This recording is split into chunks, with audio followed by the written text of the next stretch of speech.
Shabbos, Daf Mem Tes, through Nun Hey. On Daf Mem Tes, the Gemara says, Tefillin tzrichen guf naki, ke'elisha bal knafayim. A person who wants to wear tefillin has to maintain a guf naki, a physically pure body, like Elisha, who was called bal knafayim. What does that mean, guf naki? Abaya says, le'yafiach, shouldn't emit flatulence. Rava says, le'yishin bahem, you shouldn't sleep. You shouldn't sleep while you're wearing your tefillin. Tosfos discusses whether this implies that we can't really wear tefillin at all. Tosfos says no, that's not something that we can't do. That wouldn't justify not wearing tefillin. We can be careful about these two limited things, not sleeping and not emitting gas. We can do that. But Tosfos says in his time, people weren't so meticulous about tefillin. Doesn't say exactly what he means. He says, mitzvah zos refuya biyadenu. People don't wear tefillin the way we might have expected. Tosfos says, even in Chazal's time that was true. Even b'mei chachamim, it was refuya. They didn't wear tefillin as well as they should. Brings the Gemara in later in Shabbos, Daf Kuf Lamed to that effect. Why don't we wear tefillin? So he doesn't really say. He says it's true. The Gemara says terrible things about people who don't wear tefillin. Poshe Yisrael begufan, they're considered sinners who sin with their bodies. That means someone who doesn't do it out of mered, out of rebellion, that he doesn't want to wear tefillin, he wants to spite God. He mevazin mitzvahs, he scorns and ridicules mitzvahs. That's someone who's poshe Yisrael begufan. If we're just blacks and we don't take the trouble to wear proper tefillin, it's not great, but that's refuya, but that's not poshe Yisrael begufan.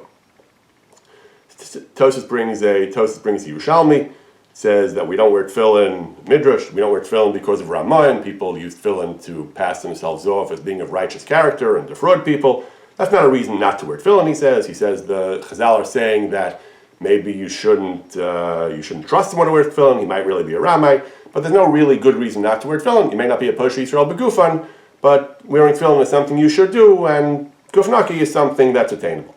The Gemara goes on, it brings the story of Elisha Bal Knafayim, how he got that name. It says the Malchus Romi Harisha, Rome passed an edict that you can't wear tefillin. Elisha Bal Knafayim, and if you do, you get killed. Elisha Bal Knafayim risked his life, and he wore tefillin outside in the shuk. He was once caught, then he was chased by a Roman official, and when he caught him, he tried to hide the tefillin. When the Romans said, "Show me what you have in your hands," Hashem made a nace, and they were kanfayona, they were bird's wings. That's how he got the name. It says when the Roman got close, he removed the tefillin from his head. Tosfos says, why did he do that? Apparently he was stopping to do the mitzvah out of pressure of the Romans. He was Moser Nefesh until that point, but when they finally caught up with him, he took off the tefillin. Why? Tosfos says in Sanhedrin, we say that during Gzeras HaMalchus, even though a person normally doesn't have to give up his life for anything except the three cardinal sins, Avodah Zarah, Gilui Arayah, Shvichas Damim, idolatry, murder, sexual immorality, but B'Shas Gzeras HaMalchus, when there's an edict that's meant to cause people to leave the Torah, even on mitzvah kala, even on minor mitzvahs, the person has to give up his life, even to change his arakta de mesana, his shoelaces. Tosfos says, that's different. There you would have had to give up your life, because there, by changing your shoelaces, you're saying, I'm not Jewish, I want to look like a Gentile, I don't want to be Jewish. You're taking yourself out of the community of Israel. He says here, he's not wearing tefillin. A lot of Jews don't wear tefillin. He says, Har Yisrael Shein Lahem Tefillin Kamoso. So that's not something you have to give up your life for. Ritva asks the same question. The Ritva says, if it's a Shas HaShmad, you should have to give up your life for any mitzvah, not just the three cardinal sins. So the Ritva says that the mitzvah to wear tefillin, the chiyuv min Torah to wear tefillin, is once a day, when you're in Kabbalah Malchus Shemayim, as we saw in Brachas, during Kriya Shema. To wear tefillin the whole day, people did that in the time of Chazal, but that's midas chasidus. That's not mandatory, it's certainly not a biblical obligation. And you don't have to be Moser Nefesh for that, because that's not the biblical obligation. We'll discuss a little bit later what exactly is the biblical obligation. So the Shulchan Aruch actually says that the mitzvah is to wear tefillin the whole day, and the reason we don't is because tefillin need a guf naki, and it's hard to do that for the whole day. Tosfos said it's not so hard, but we consider it hard for us to do that at least the whole day. It's hard. So during Kriya Shema and Tefillah, for those few minutes, for the hour of Shachris, you can have a guf naki, maintain a guf naki. The whole day it's harder to do. So the whole day we don't wear it, but a person should wear it at least every day, at least for Kriya Shema and Tefillah. The Magen Avram infers from the language of the Shulchan Aruch that we don't wear it for more than Kriya Shema and Tefillah because of the problem. We don't wear it for more than that. In mashma, not just that you don't have to, but that you actually shouldn't. Magen Avram suggests that not because of guf naki, but that even if you think you could have a guf naki, a person knows he has a guf naki, knows he's capable of maintaining guf naki, he still shouldn't wear tefillin the whole day because of the Ramaim, the concern of Ramaim. Tosfos brought one explanation that a person dafka should not wear tefillin the whole day because it can lead to certain problems involving fraud and deception, but there's actually a reason not to wear tefillin for the entire day. The Mishnah Berurah adds, though, the Yeshua Yaakov talks about why we don't wear tefillin, should we wear tefillin? The Mishnah Berurah says that Hasidim and Anshe Maisa leave the tefillin on the whole day. We're not really capable of wearing tefillin the whole day. We have the tirdas, we can't do the mitzvah the whole day, but the Hashem help us, we should be able to wear tefillin for the whole day.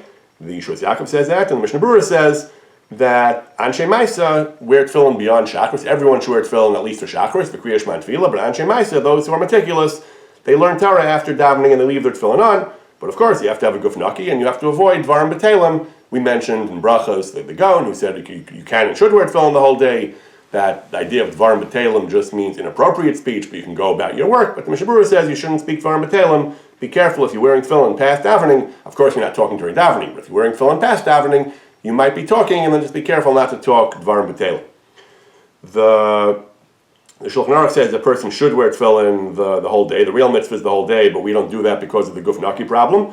Levush explains that's biblical apparently. The biblical mitzvah is to wear tefillin the whole day because it says yukshartem osam. Kshirat Tmidas, tie them on you all day. It says you have to, the tefillin are an os, it have to be an os and a zikaron. You always need an os and a zikaron. Because of gufnaki, we don't wear it the whole day.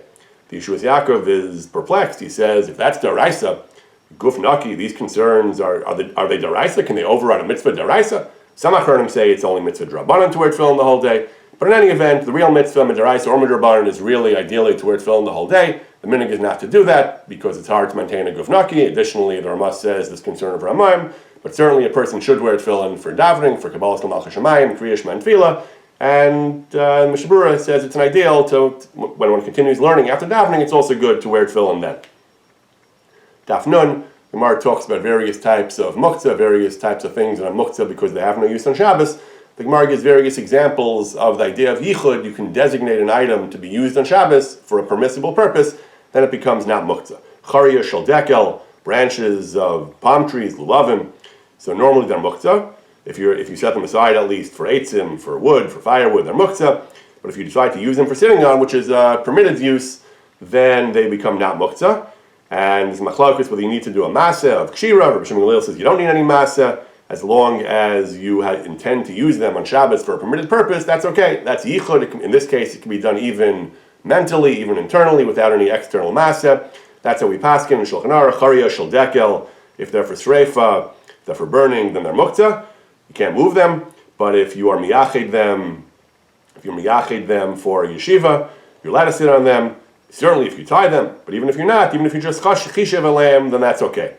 Gemara has another case, machnas adam maloku paso afar, person can take dirt, and he can use it on Shabbos. Dirt is normally muktzah, but if he designates it for use for covering up spills, or dirt, or excrement, saliva, then that's fine, you can use it on Shabbos. But here the Gemara says you need a maseh of being miyachid lo keren zavis, you have to designate it and put it in a specific spot, that makes it muchan and not muktzah. However, if you just leave it in a random place in the middle of your house, then it becomes like the karka of the house. It doesn't have a special place, so it's batel to the house. Then it is muktzah. That's what we pass in the Shulchan Aruch, that here you have to have yichud makom. And the Beis Yosef, in this discussion of muktzah, he says things which are normally muktzah, there are 13 darchei heter. He proceeds to list 13 ways, 13 cases and exceptions and manners in which permitted to, in certain circumstances, to move muktzah. Number one is there are some things that machshava, with a mere mental designation, you can render them not muktzah. That's chariya shel dekel. Other examples. Number two is some things he says need more than that. They need a maseh, they need hachnasa. You have to bring them in. You have to be miyachid makom. You have to designate a certain spot for them. That's this example of the offer. Beis Yosef also brings from Rishonim, that designating sometimes works and sometimes doesn't work. We say that when it comes to a stone, a rock on the ground, and you say hazmana, you want to designate it for use on Shabbos, hazmana does not work. It doesn't work, he says, when you're not miyached it, you don't designate it permanently for use on Shabbos. You say, I'm going to use it for 5 minutes for Shabbos. That doesn't work. But hazmana, you need more of a maseh. But if it's a hazmana, a yichud, permanently, this will be my rock that I use as a paperweight all the time, every Shabbos.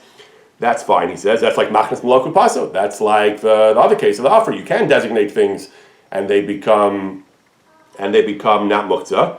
as long as you're miyachid it lo, as long as you're miyachid it for forever, not just for 1 week. But if you're miyachid it for only one Shabbos, that doesn't work, and that's the case of the rock that we say designating it does not work.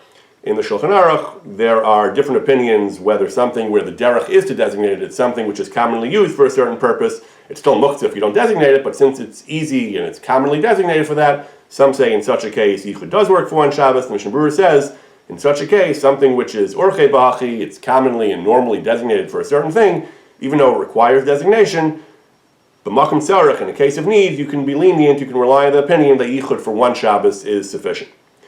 The Gemara says in the bottom of the Amud that Nazir chofek from a fast face of a lo sarik, a Nazir who's prohibited to cut his hair, that's one of the prohibitions of Nazirus, is allowed to rub and clean and shampoo his hair, but he can't be sarik, he can't comb his hair. And the poskim explain the same rules are true for Shabbos. A person is not allowed to be sarik and not allowed to comb hair on Shabbos, even with brushes that are not so harsh and may not pull out the hair, but still in such a way, we say now, halacha still is efshar, even those kind of brushes, even the softer brushes of chazir, of hog's hair, can still pull out hair. They still will pull out hair. It's a psik reisha that it will pull out hair, and that is a talada of gozes, of shearing wool. Pulling out hair is a form of gozes, talada of gozes. It's mutter, however, to be lachuf l'fast face biyad, not actually brushing, but parting your hair, just arranging your hair with your hands. That's okay, the Shulchan Aruch says.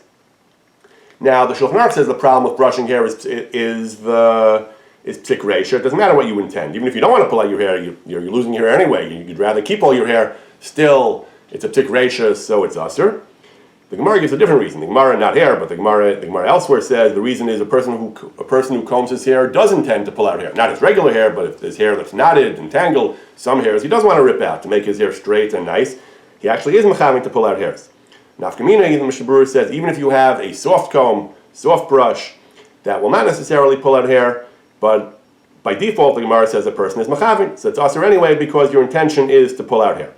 It follows then, if the brush is soft and you don't intend to pull out any hair, you're deliberately trying to avoid pulling out hair, and the brush is soft enough and not stiff enough, so it's not a psik reisha, then it will be mutter.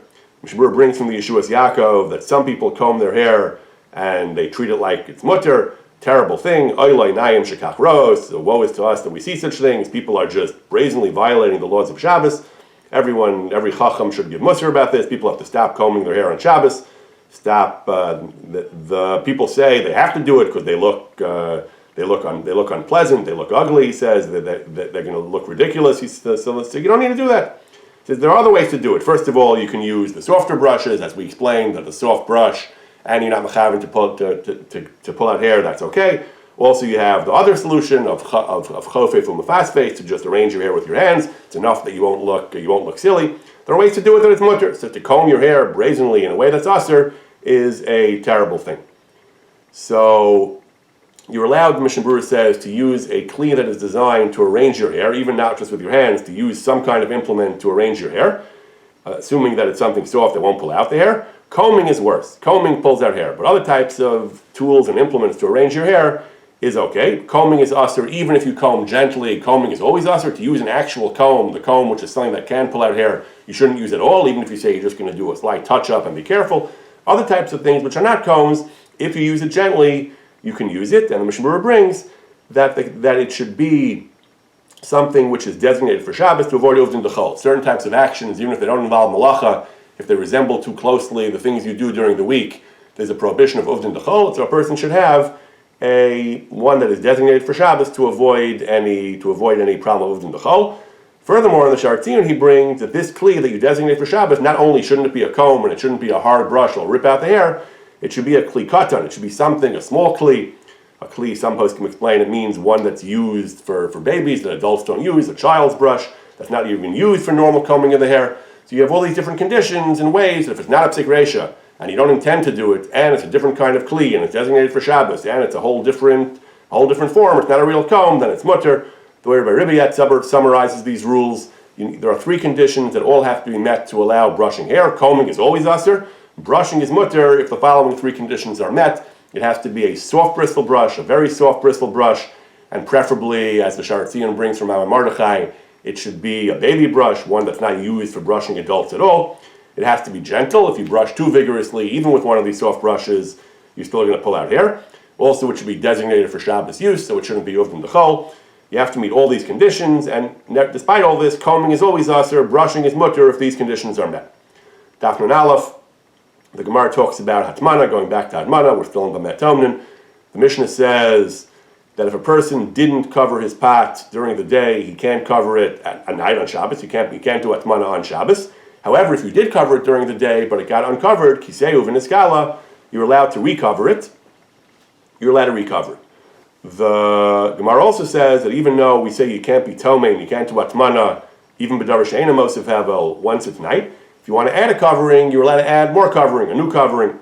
Furthermore, it brings, Rabbi Shimon Gamliel says, you can take off a sadin and replace it with a glufkarin, or vice versa, to remove the glufkarin and replace it with a sadin. The implication is, even a heavier, more efficacious kind of hatmana is okay. Taking off a light, thin sheet like a sadin, replacing it with a heavy glufkarin, even that's okay. Even though it's a more effective hatmana, it doesn't matter. As long as the hatmana was done before Shabbos, you're just revising the hatmana, you're modifying the hatmana, that's okay. We pass from like these dinim in Shulchan Aruch. You can't do hatmana on Shabbos at all, but if you were tomein b'erev Shabbos, it became uncovered on Shabbos, you're allowed to recover it, you're allowed to add to the hatmana, you're allowed to take off the old one and replace it with a new one, whether the first one is heavier, whether the second one is heavier. All this, however, the Shulchan Aruch says is only if the food is entirely cooked. If it's not entirely cooked, then you're not allowed to add coverings because that's cooking. And at this point, you've left hatmana, now you're dealing with bishul. Bishul, this could be a bishul deraisa, that you can't do. When the Shulchan Aruch says if it became uncovered after nightfall, Mishnah Berurah says lav dafka. That first of all, lav dafka happened by itself. Even if you deliberately uncovered it and you want to recover it, that's okay. It doesn't mean nisgala dafka if it happened by accident. But however, it says mishakashech is very important. Only if this happened at night. That even if it happened in Mela, that's why the Shulchan Aruch said nisgala. Because even if it was nisgala, it happened by itself. It's only okay if it happened after night. If it already became uncovered before Shabbos, and now you want to recover it on Shabbos, that you can't do. If at the time Shabbos entered, it was not covered, even though it used to be covered out of Shabbos, that's the old hatmana is gone. If at the beginning of Shabbos it wasn't in a situation of hatmana, if you cover it now on Shabbos, that's like a new hatmana. Certainly, if you did a piyadayim, if you uncovered it erev Shabbos and want to recover it on Shabbos, that is awesome. The Gemara goes on. The Gemara says mutter lahatmana tzatzonin, something which is not hot. You want to do hatmana on Shabbos, that's okay. As long as it's davar she'eina mosif hevel, you just want to stop it from getting colder. It's 80 degrees. It's not hot, but it has some warmth left, and you want to cover it on Shabbos, but davar she'eina mosif hevel, just so it shouldn't get colder, that's okay. Or you want to make it a little less cold, you want to warm it up a little bit, but you still can't use something which is mosif hevel. And mosif hevel is always us, or even if the thing is cold, even mibad yom, mosif hevel is always out of the question. If it's not mosif hevel, you can do it l'chatchila on Shabbos if it is something that is not hot, and all you're doing is getting it to not be so cold, or getting it to not lose whatever limited heat it has. Very end of the parak, the last few lines in B'met Tomnin, Gemara says, "Ein merazkin lo es hasheleg lo es habarad." You can crush, pulverize, grind snow and ice, and in order to get the water, in order to render them liquid and to use the water. However, you can take the ice cubes, drop them into a cup or into a bowl. Ve'ein choshesh. Gemara doesn't say whether there's anything in the cup or bowl. And there is a major dispute among the Rishonim and Achronim. First of all, what is the prohibition here? Why can't you crush ice and snow? What kind of malacha is that? And B, what exactly is the heter of doing it into a kos? Some learn that it's a gzeira because it looks like tzchita, squeezing out grapes or olives or other fruits is a gzeira of mefarik, a talad of the malacha of dash. Some say it's a form of molid, you're creating something new, it's like a malacha. Some say there's an issur of nolad. Anything created on Shabbos, the water is something that's created on Shabbos. You can't use the water. The poskim, paskin, all these different svaras and ideas are brought in halacha. The Rishonim also disagree based on the above whether the kos or the kara has anything in it. If so as the poskim say, the Shulchan Aruch paskins that you can't be merasek the barad into an empty kos. However, you can put it, without being merasek it, into a kos of yayin or mayim. The kos has something in it, and it's nimuach by itself. The implication is you can't grind it, you can't pulverize it directly. You can put it in without actually pulverizing into a kos that already has liquid in it. But then the Shulchan Aruch goes on and says you can also put it b'cham or kneged hamadura, and they can melt apparently not into a kos, not into anything that has any liquid. Here the implication is if you don't do it biyadayim, you can put it in the sun, let it melt by itself, even if the water will collect by itself, not into a kos of mayim or yayin. The Mishmur brings from the Beis Yosef that this isser of grinding is only when you take a piece and deliberately, consciously try to grind it, but if you break off a piece of ice from a larger block, they used to do that, ice boxes before they had freezers and stuff, breaking ice on Shabbos is okay, even though some of the ice along the crack will melt and turn into water. That's a small amount, and you're not machavin for that, and it just falls on the floor, it's halach le'ibud. Because of these various faras, that's okay, you don't have to worry about the small fragments of ice that get liquefied. The Mishmur brings the various faras for this. It's domet to malacha, it's like you're creating water, or it's gzeira, that it's like schitas peros, and it's mutter into the kos because you're not doing it biyadayim, you're not doing an act of biyadayim. Some say, though, that if the kos has wine or water in it, even you could do a biyadayim. That's not the Gemara's chiluk between biyadayim and not biyadayim. As long as you're doing it into a kos that has mayim, that's okay. Some posts can say even if it's going into water, even if you do a biyadayim, if it's going into water or wine, that's okay. Why? Since whatever liquid is created mixes with other water, it doesn't remain banned. They didn't make any xeris in such cases. In the case where you put the ice next to the madura, next to the fire, and it melts, you're allowed to use the water, and you're allowed to lechatchila put it there, because you're not doing it biyadayim, it's happening by itself. However, the Mishmur brings, Ramai elsewhere is concerned with nolad. He is concerned that creating liquid on Shabbos, that liquid is usher. We're machmer for this. So here too, putting an ice next to fire, and then using the liquid is also usher because of nolad. But in the case where the kos has mayim or yayin in it, and the water goes into that, that's not nolad because it just mixes with pre-existing liquid. Next parak begins b'meh behema yotza. These are the extensive list of rules and guidelines governing what things an animal can wear, clothing, accessories that it can wear when it goes out into a public domain, into Rishus Harabim. These halachos don't apply when the behemoth is inside, but the halachos of going outside. And it lists all the things. What is the isser of a behemoth wearing something it's not supposed to be wearing when it goes out into Rishus Harabim?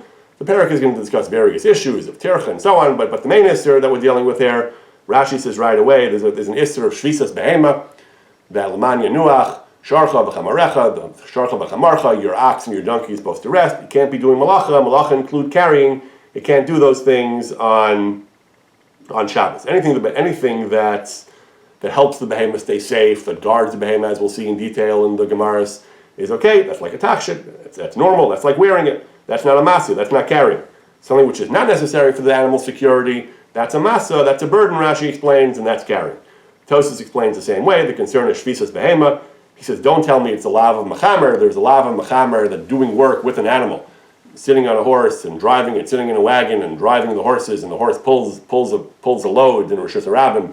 That's mechamer. That's only when you're involved in the malacha, Tosas said. But here, the animal's just going to walk around carrying stuff on its back. You're not walking with it. That's not mechamer, but you do violate shvisas behemoth if there isn't a reason for the animal's own benefit that the burden is on its back. Daf and Beis and in Gimel, the Gemara goes through many details of these laws, of all the different types of saddles and other accessories that you were allowed or not allowed to place on the animal. So beginning already back on Daf and Aleph, the Gemara talks about chaya yotze besugar, an animal going out wearing some kind of safety device. So Hanania says it is allowed to wear that, anything that keeps it safe. And the Tanakam says the chaya is not allowed to, and Hanani says the chaya is allowed to. It's machlokas Tanakh. The Gemara says, what are we talking about? What kind of animal is wearing the sugar?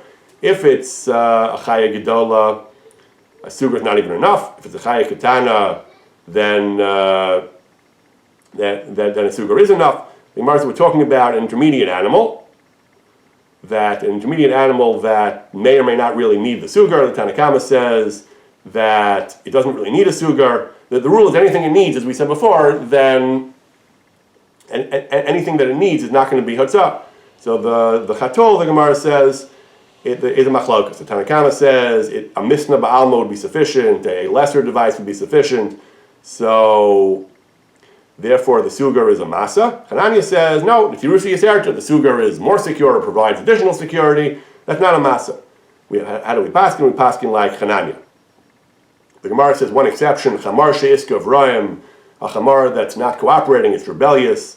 Can you wear a prumbia, something to keep it under control? So we say yes. We say that, the Gemara says actually that it's not nageg. We pass like Hanania, that even if you don't really need this extra safety, we go like Hananya. The Gemara says at this point, at least, we go like Hananya because therefore, of course, it can wear the prumbia.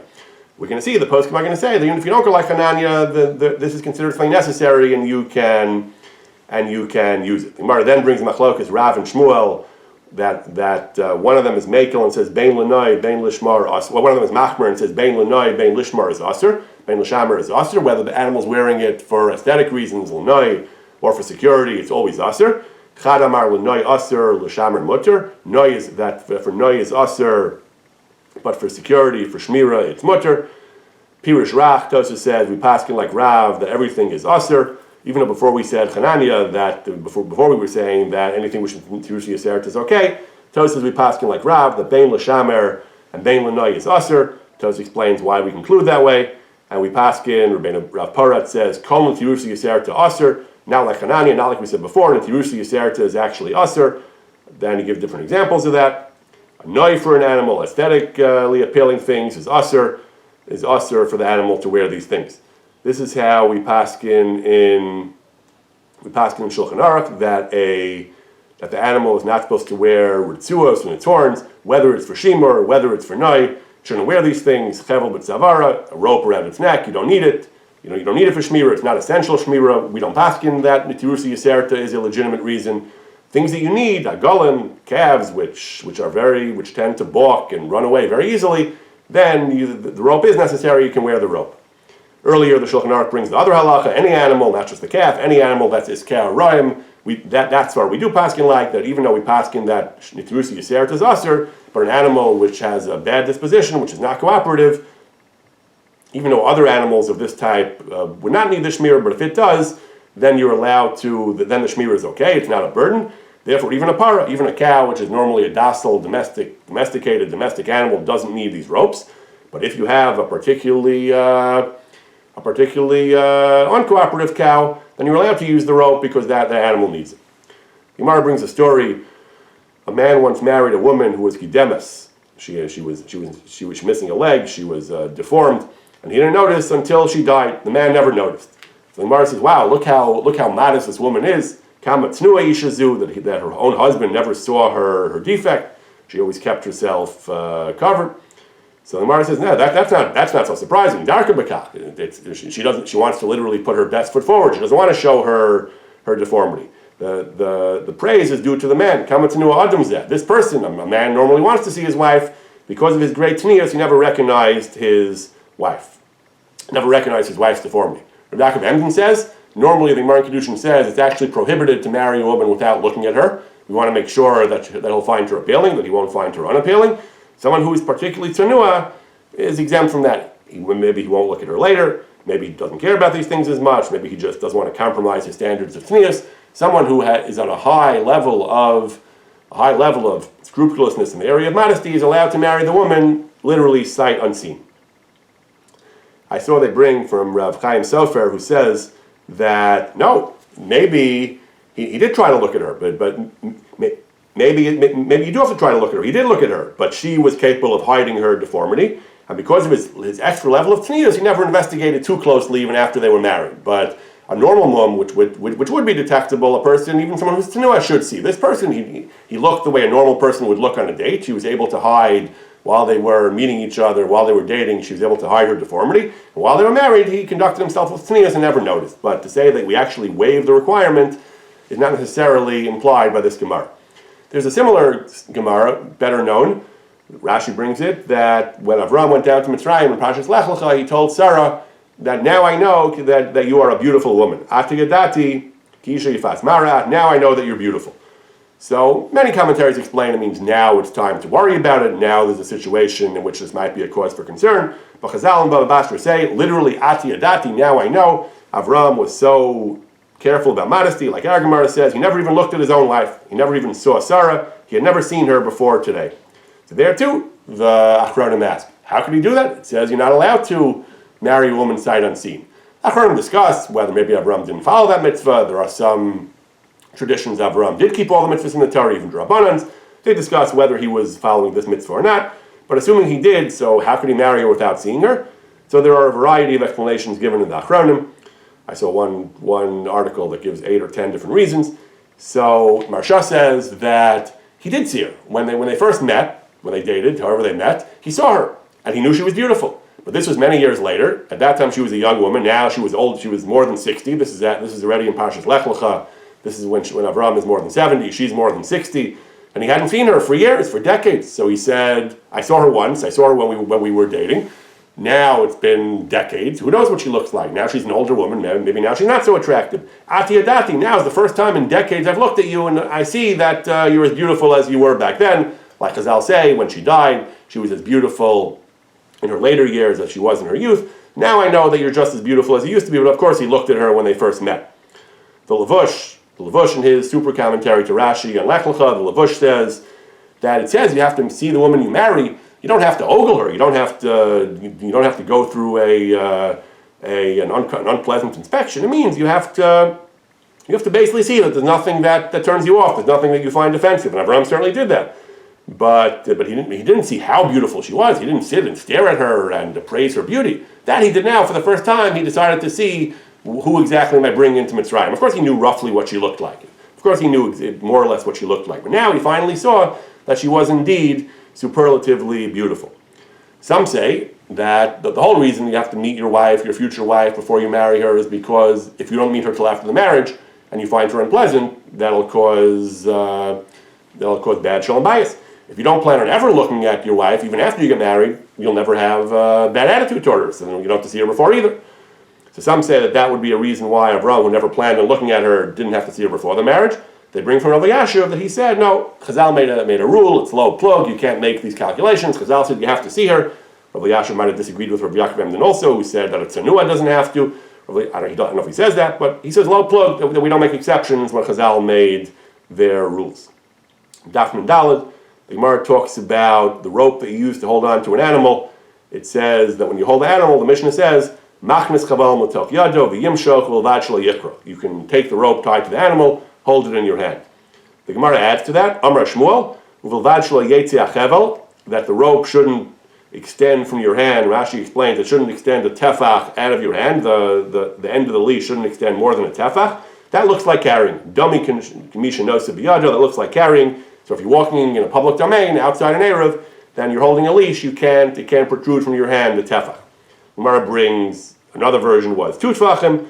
The Gemara says, L'maisa, l'chatchila, if someone asks the question, you should be told tefach, but you don't get a real avera until you hit two tefachim. Then the Gemara has another rule, another restriction, that you have to keep the leash a tefach above the ground. And the Gemara explains that's referring to the part of the leash between you and the animal, that it should be somewhat taut, it shouldn't sag all the way down so that it descends within a tefach of the ground. Shulchan Aruch we paskin like both these restrictions. First of all, the end of the rope shouldn't extend a tefach out of your hand. That looks like carrying it.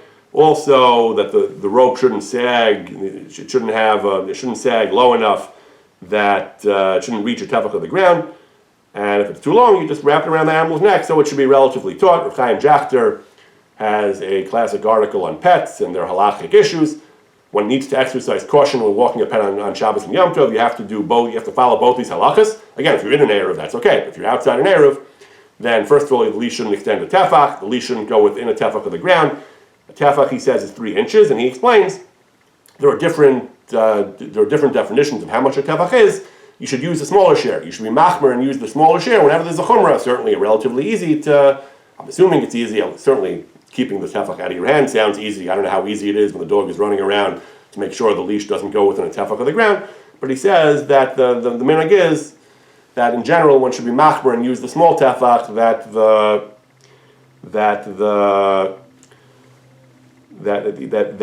That you should use a small share from the tefach. So that certainly applies to the leash emerging from your hand. That you shouldn't allow even 3 inches from the ground.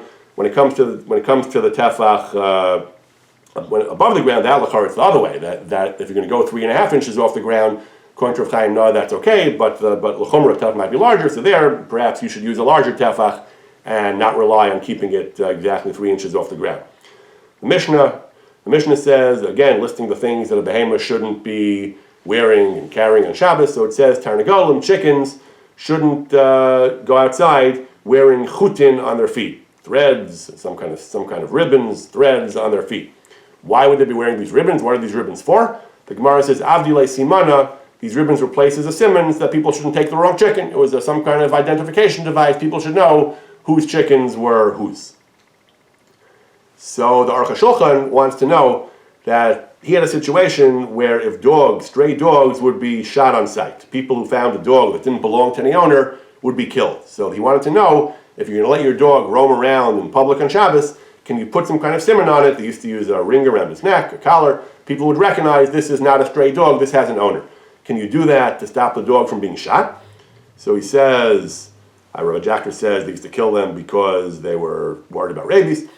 But Aruch HaShulchan says it's asur. This is like the Tarnagolim. The Tarnagolim, the Mishnah says they would wear these ribbons because people should know whose is whose. So if it's for a simon, it's a masa. So here also, these collars were worn as a simon to show people that this is not an ownerless dog. It's a simon. Simon is a masa. He's initially not sure, but he is machriya lahachmer that they cannot wear these tags. Rabbi Jacker brings from Rosh Hashanah Orbach and Shmir Shalos Kilchasa, he says no, that these tags are for the benefit of the dogs. The first case, the case of the Gemara, you don't want Reuven to get Shimon's chicken, Shimon to get Reuven's chicken. That's not for the benefit of the chicken necessarily. That's for the benefit of you. You want to make sure you get your chicken. But here, where the tag is for the benefit of the dog, then it would be a heter. That's the general principle of this parak. Anything which is done for the benefit of the animal, something the animal really needs, not getting killed is certainly something the animal needs, is not a masa, and therefore it's mutter. However, Shlomo Zalman Auerbach says that if it's merely to verify that the owner paid taxes and fees, that's the need of the owner. The dog doesn't care if its taxes are paid up. The owner cares. Then it's asur because that's a masa. But Jacker adds, or Shlomo Zalman Auerbach, he would say it's not limited to the heter of wearing it to avoid getting shot or wearing it for those kind of purposes. It's not limited where it's literally a matter of life and death for the dog. He suggests that it would apply to any tag which we can argue is for the benefit of the animal. For example, an ID tag which will allow the animal to return to its owner in case it's lost, provided it's the animal's interest to be with its owner. I guess in the Gemara's case, Rabbi Jacker is assuming it wasn't to the chicken's benefit particularly to be with Reuven and not Shimon. But here, a dog is used to its owner. A dog is going to be happier if it's returned to its owner. So if that's the case, at least in a case where it's the animal's interest to be with its owner, Rabbi Jacker assumes Rav Shlomo Zalman's heter that he can wear tags to be reunited with its owner for its own benefit would be mutter according to this general principle.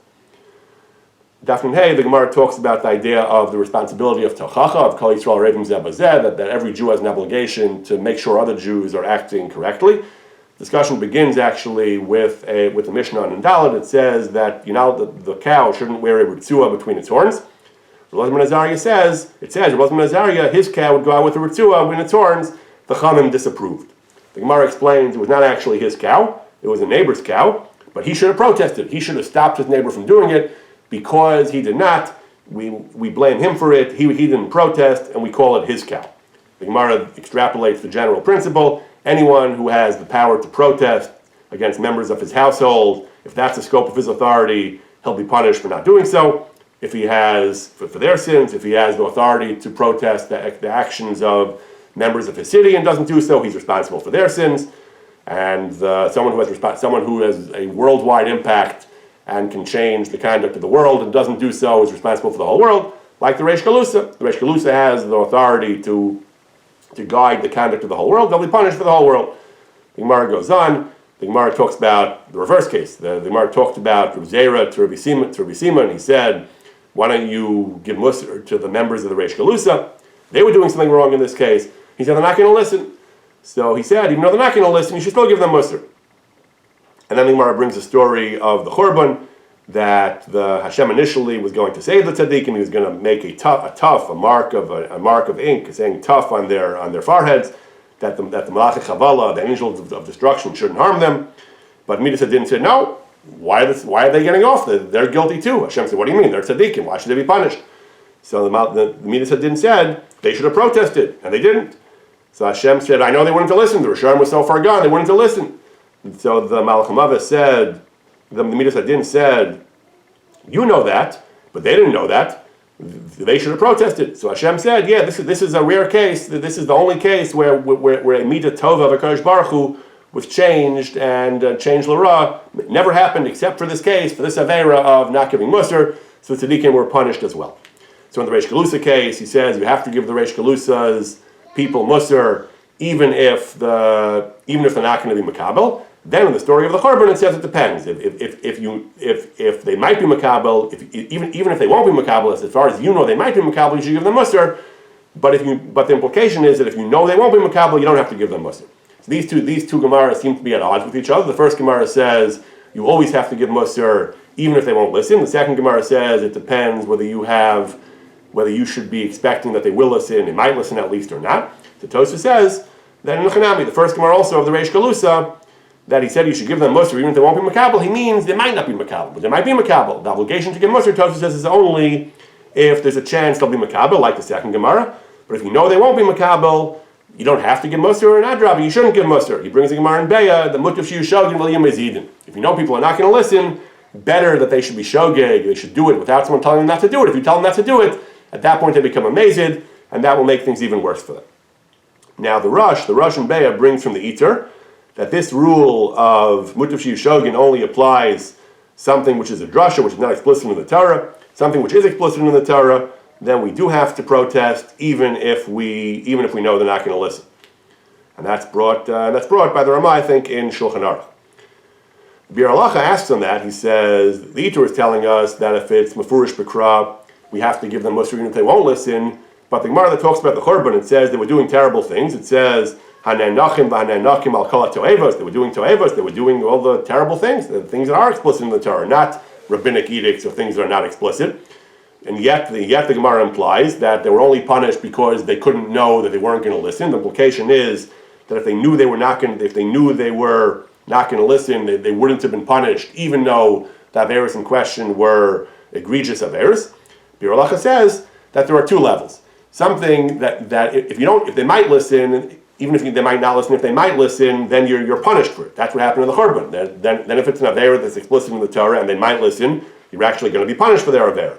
But even if it's something that is, but he says it's a mitzvah say, regardless, he says it's always a mitzvah say. That's what the Eater says. Even in a case where they're definitely not going to listen, it's still a mitzvah to be if it's mefurish b'kra to warn them, to give them musar, even if they're not going to listen. Although you're not going to get punished for that if you know for sure they're not going to listen. Then the Bir Halacha brings that the Smag says that if they're not going to listen, then even if it is mefurish in the Kra, you don't have to give them musar. At this point would be a machlokes, whether something which is explicit, a clear and explicit isser, and you know they're not going to listen. Do you have to? Is there at least a mitzvah? You're not going to get punished, but is there at least a mitzvah to warn them? The Eater says yes, and the Smag implies not. Tosfos in the case of the Reish Galusa says that if you know they're not going to listen, you don't have to warn them. Not only won't you get punished, you don't even have a mitzvah, but it could be the Reish Galusa's case was something that was not mefurish b'kra. Bir Halacha is not 100% sure. He says that the Gaon says it is a machlokes, that some Rishonim say there is a mitzvah to warn somebody, even if it's not to warn somebody, even if it's mefurish b'kra, if you know they're not going to listen, and others, but the Eater says even if you know they're not going to listen, you still have to warn them if it is mefurish b'kra. Then the Bir Halacha brings one kula. He says this, that we say that if it's mefurish in the Torah, you have to protest, you have to reprove them, even if they're not going to listen. That's only someone who basically still is someone who is still observant, who still keeps the mitzvahs. He's not doing one particular mitzvah, even though you know he's not going to listen. Since he's still within the camp of observant Jews, you have to give him reproof. However, someone who is a mumer, someone who's thrown off the yoke of Torah entirely, he's machal Shabbos b'ferhesia, he eats nevelas la'aches, he completely rejects the authority of the Torah, he's not b'chal misecha, you have no responsibility to him, you only have to reprove those who are still Jews in somewhat good standing. Such a person you don't have to reprove at all. However, the Bir Halacha is not sure if he's only ochel nevelas l'te'avon, he eats nevelas not because he completely rejects the mitzvahs, but because he enjoys it, because it's cheaper, because it's tastier, not because he completely rejects the authority of the Torah, or he's machal Shabbos, but not b'ferhesia. Contemporary poskim discuss at great length whether contemporary non-observant Jews are considered Shabbos violators b'ferhesia or not. Yesh la'ayin b'davar, whether you have to reprove such a person, even in a case where you know he's not going to listen, if you know he's not going to listen. One last Gemara. The Gemara says, Ein misa below chet, ve'ein yisurim below avan. The sugya begins, Rav Ami says, there is no death without sin, no punishment without sin. Anytime a person experiences death or punishment, it must be because of sin. The Gemara goes through various arguments about this. The conclusion of the Gemara is, Shmamina yesh misa below chet, v'yesh yisurim below avan. It's not strictly true, the Gemara says, or that tiyufta Ravami tiyufta, Ravami is wrong. Sometimes misa befalls someone even though there's no sin. Sometimes a person experiences suffering even though there's no sin. This is a hashkafic Gemara, but it has a very interesting halachic ramification. Back in brachas, the Gemara talked about birchas ha'avel, the bracha that you add words, you add phrases to the fourth bracha and benching in the house of an avel, a mourner. You say kel emes, dayan emes, shofet tzedek. He's a just judge. Lokach b'mishpat, lokach nefashos b'mishpat. God takes souls b'mishpat. When he takes someone's soul, it is with justice. Rishonim bring the Bahag, one of the Gaonim, the Halachos Gedolos. You cannot say b'mishpat. We cannot assert confidently that when God takes souls, it's always a mishpat, because the Gemara says, Yesh misa below chet. The maskana of our Gemara concludes, sometimes misa occurs below chet. There's no mishpat, not necessarily mishpat. We can't have any confidence that God's taking souls is always based on mishpat. Tosafos says, we shouldn't tamper with the text of the Gemara that we have because of a kasha from a Gemara in Shabbos. Rabbeinu Yonah says even further. Tema Gadoli says that the Gemara says this. You can't just disagree with the Gemara.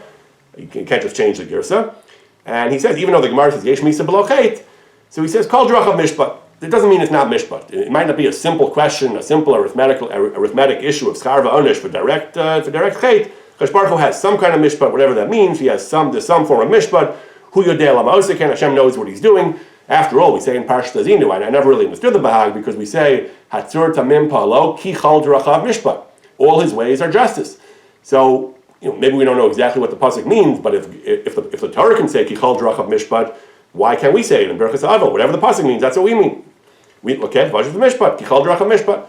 But Lamaisa it's machlokes between the Bahag, one of the Gaonim. We always say the Gaonim is Kol Devrei Divrei Kabbalah, and the Balei Tosfos, the Rosh Rabbeinu Yonah, who said that we should say. Beis Yosef says that the Rif and the Rambam agree with the Bahag that you don't say L'kach Vash Mishpat, although some say in the Shulchan Aruch he does bring it, and he brings both opinions, maybe he's not necessarily taking sides, but in the Beis Yosef he says that we paskin like the Bahag and the Rif and the Rambam, but the Ramah says that we do say it. The Ramah follows the opinion that we do say, like the Balei Tosfos, because we say Kichal Drachav Mishpat, that we do say Kichal Drachav Mishpat, that it is theologically correct to say that whatever God does, that when God takes souls, he does so b'mishpat with justice.